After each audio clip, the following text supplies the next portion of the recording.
karya saya, cerpen yang bertemakan "Mari kabarkan guru kita hari ini, esok, dan seterusnya" melalui menulis dan membaca. Judulnya "Tanpamu Apa Jadinya", ditokohkan oleh Rekanza Aditya Asus sebagai murid dan Revisa Natalia Putri sebagai guru. Pada suatu hari, tepatnya di hari Selasa tanggal 18 Agustus 2020, hiduplah seorang anak dari keluarga yang sangat tidak mampu.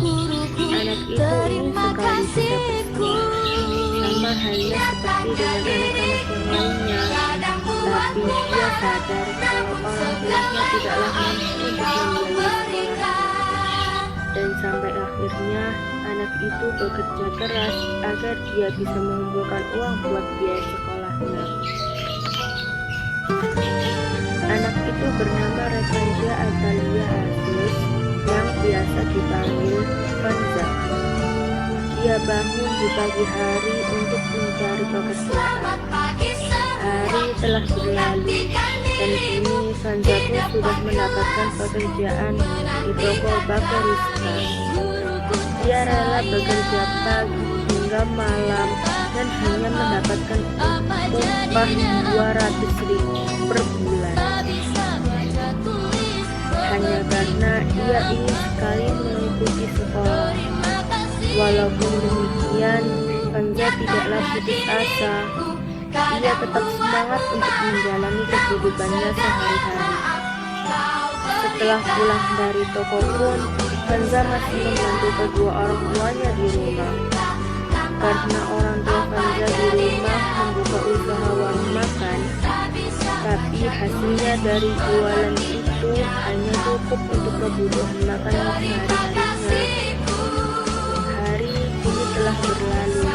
Vanza sudah mengumpulkan uangnya dan saatnya kini ia akan daftar sekolah. Tapi Tuhan berkehendak lain. Ayah Vanza mengalami kecelakaan dan harus melakukan operasi. Ibu Vanza sangat bingung mencari uang karena ia tahu biaya untuk operasi itu pun pasti sangatlah mahal. Sedangkan upah jualannya pun hanya cukup untuk makan saja. Akhirnya Vanza yang melihat ibunya sedih itu langsung memberikan semua uang untuk biaya sekolahnya kepada ibunya.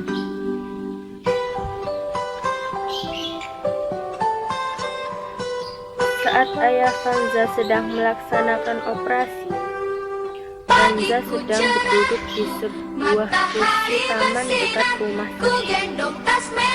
Vanza melamun betapa beratnya cobaan hidup ini. Tak lama kemudian, ada seseorang yang memanggil Vanza dari gambar.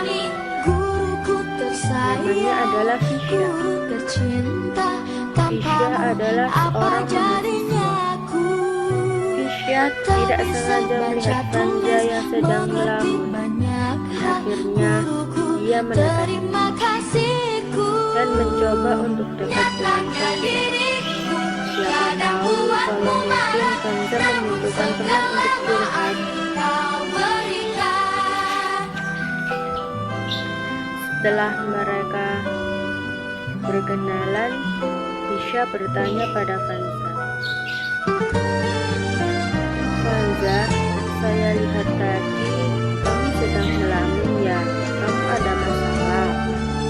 Jawab Vanza, "Iya nih, aku lagi sedih aja. Kenapa Tuhan memberikan cobaan seberat ini kepadaku?" Jawab Vanza,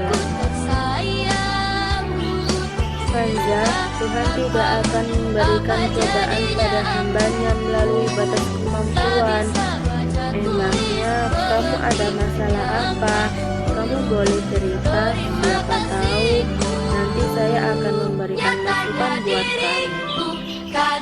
Jawab Vanza lagi, "Jadi gini, saya itu ingin sekali bisa sekolah seperti anak-anak yang lain. Tetapi orang tua saya tidak mampu untuk membiayai. Akhirnya saya bekerja, dan upahnya saya tabungkan untuk biaya sekolah.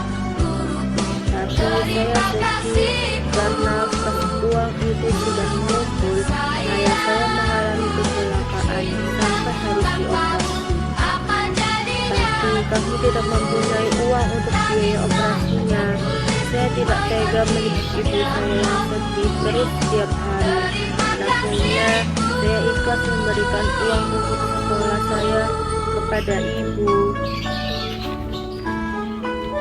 agar ayah saya bisa dioperasi. Jawab Fisya lagi. Fanza, kamu jangan sedih. Saya tahu cobaan kamu memang sangat berat. Bagaimana kalau saya yang mengajari kamu sampai kamu bisa sekolah seperti yang lain? Bagaimana? Kamu mau tidak? Fanza yang mendengar Fisya bicara seperti itu langsung merasa senang. Ia sampai terkejut. Keesokan harinya, setelah ayah Fanza selesai dioperasi, Fanza mengajak Fisya bertemu dengan orang tuanya. Fisya meminta izin kepada orang tua Fanza kalau Fisya ingin mengajari Fanza belajar saat Fanza sudah pulang dari kerja. Kata Fisya, Pak, mohon maaf sekali kalau saya sudah lancang. Jadi begini, saya ingin mengajak Fanza setiap kali dia pulang kerja.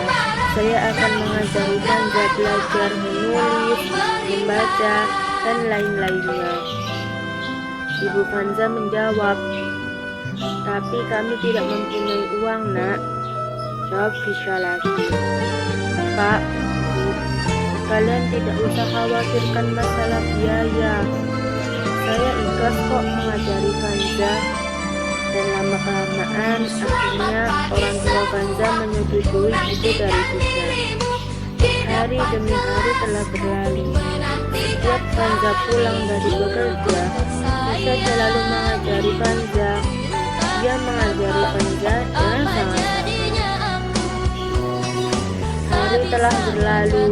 Sekarang Fisya sudah lulus kuliah, dan sekarang Fisya sudah menjadi guru di sekolah menengah pertama, yaitu SMP.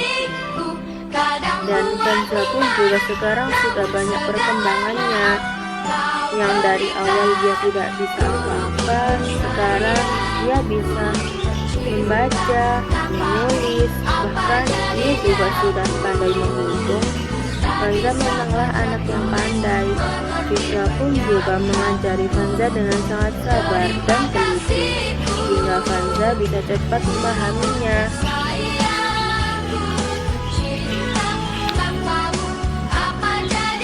Pada saat itu, di sekolah tempat Fisya mengajar, Fisya mengusulkan pada kepala sekolah untuk memberikan beasiswa kepada siswa yang pandai.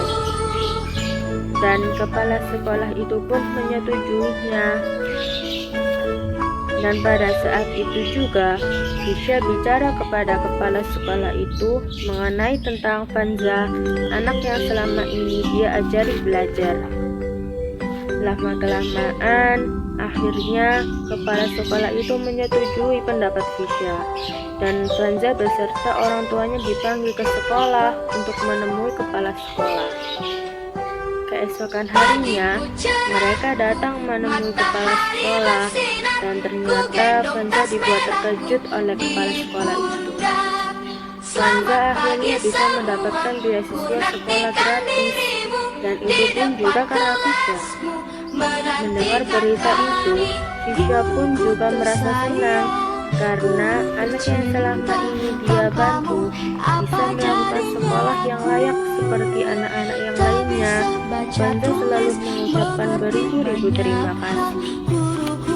Terima kasihku, nyatanya diriku kadang buatku marah, namun segala maaf Karena telah membantu untuk bisa bersekolah dan telah mengajarinya dengan baik. Dia bisa membaca, menulis, menghitung, dan berkreasi unik karena bantuan dan bimbingan dari Fisya. Sekarang ini, Fisya adalah guru Kanza yang akan mengajari Kanza di sekolah, bukan di rumah lagi. Pagi semua Betapa mulianya hatimu, wahai sang guru. Kau adalah orang tua keduaku setelah ayah dan ibuku di rumah, kata Kanza. Di saat Kanza sudah selesai sekolah, Kanza pun lebih bersemangat lagi, sampai semua guru pun memujinya karena dia telah menjuarai banyak lomba sampai tingkat nasional. Semua guru sangat bangga terhadap Kanza karena dia pun juga telah membawa nama baik sekolahnya. Sampai hari itu, Kanza mengatakan, tanpa jasa dari seorang guru, aku tidak akan bisa menjadi seperti yang sekarang ini. terima kasihku Semua guru pun menangis terharu, terutama Fisya. Dia menjawab, kamu juga nak, kamu telah berusaha sangat keras. Ini pun juga berkat kerja kerasmu nak, jawab Kanza lagi. Tapi dulu kaulah yang telah membimbingku dengan baik. Kau telah sabar mengajariku membaca, menulis, dan lain sebagainya. Bahkan terkadang saat kau menjelaskan materi kepadaku, aku hanya menganggapmu sebagai angin lewat. Aku tidak mendengarkanmu menerangkan materi, tetapi aku sibuk dengan pikiranku sendiri. Selama ini kau yang telah menyemangatiku, kau telah membinaku. Maka dari itu aku takkan melupakanmu, wahai guruku. Aku akan selalu mengingatmu, dan jika nanti aku ingin bertemu denganmu, aku akan mengirimkan surat untukmu. Terima kasih, engkau telah membimbingku mulai dari awal hingga akhir. Akhirnya semua guru itu pun sangatlah terharu melihat murid itu. Terima kasih, itu saja yang dapat saya bacakan. Itu tadi hasil karya dari saya. Semoga kalian suka. Wassalamualaikum warahmatullahi wabarakatuh.